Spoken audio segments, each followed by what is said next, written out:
Today I'm going to show you how to disassemble one of these fancy auto injectors. As you can see here, this is a Zep auto injector. There is several other companies that use these. I'm going to show you how to disassemble them safely. Why this is important is these companies charge for the same amount of product, no matter if it's a 5, 10, or a 15 milligram. If you get the 15 and are able to disassemble it and cut that product back, you'll be able to save quite a bit of money in the long run. What you're going to need here is a new sterile syringe. First, you're going to need either something like pliers or channel locks. Right now I have a Leatherman with me, so this is what I'm going to use.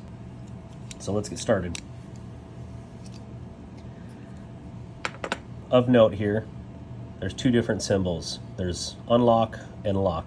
We are going to turn it away from the unlock. So if you're looking at it this way, it would be clockwise. So we're going to grab and we're going to rotate clockwise while pulling out with the pliers. So I'm going to see if I can get a close up while I'm loading it here.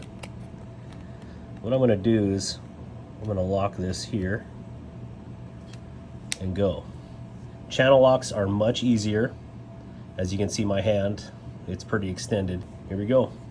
Rotate clockwise, rotate toward the lock. And you also want to pull out while you're doing it. Okay, so this is out. That's what's in here. So you'll see here, there is two green tabs.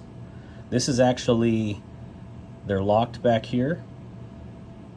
This is the plunger and it's held up by a spring. So if you depress these, it's going to fire that injector.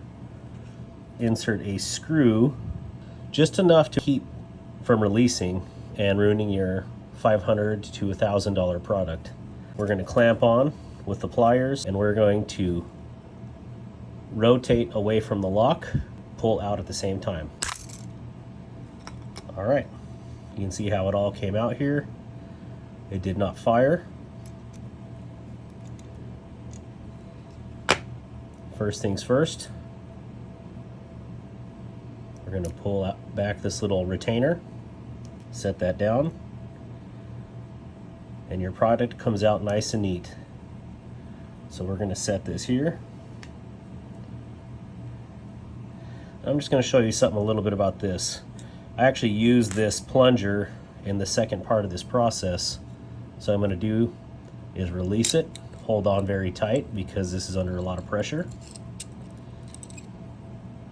And that's that. So I throw that in the trash, throw the retainer in the trash, throw the spring in the trash, and then this is what I'm going to use to empty this into the syringe.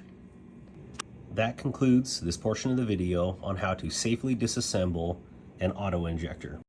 If you'd like to see the video on how to dose down following the disassembly, please check out the DIY section of my channel. Don't be afraid to do this. Once you render this device safe, it is impossible for it to fire. So have confidence, and if you have any questions, drop me a comment down below. Thank you for taking the time to watch this. If you like what you saw, give me a like, subscribe if you like my content. Thanks for watching.